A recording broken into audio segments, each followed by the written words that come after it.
About the permissibility to pray behind an Imam who practices Bida'ah. And he went on explaining the Bida'ah which I didn't get on the program.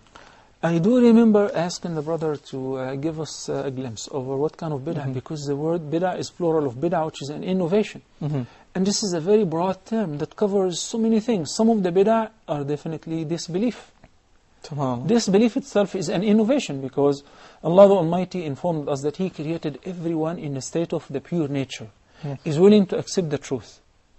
And people choose to change on their own. So this is an act of innovation.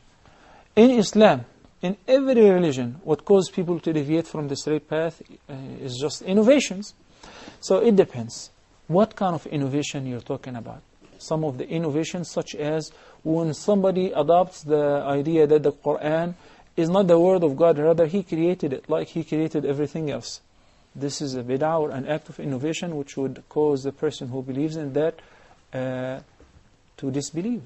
He's a disbeliever, as a kufr. When somebody accuses any of the companions of Prophet Muhammad with disbelief, especially his best two companions, Abu Bakr or Umar, or his wife Aisha, such person is committing an innovation, and this innovation is categorized as kufr, as disbelief. Then obviously I'm not allowed to listen to his speech nor pray behind him.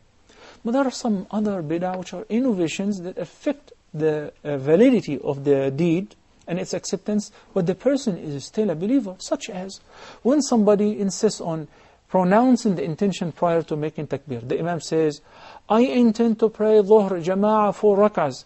It has no reference whatsoever in the deed, but in some cultures people believe it's a must. This is an innovation.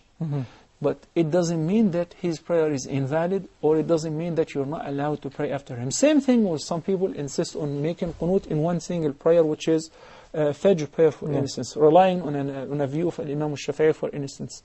Yes, we disagree with that, but his prayer is valid, and if you pray behind him, it is valid as well, and Allah knows best.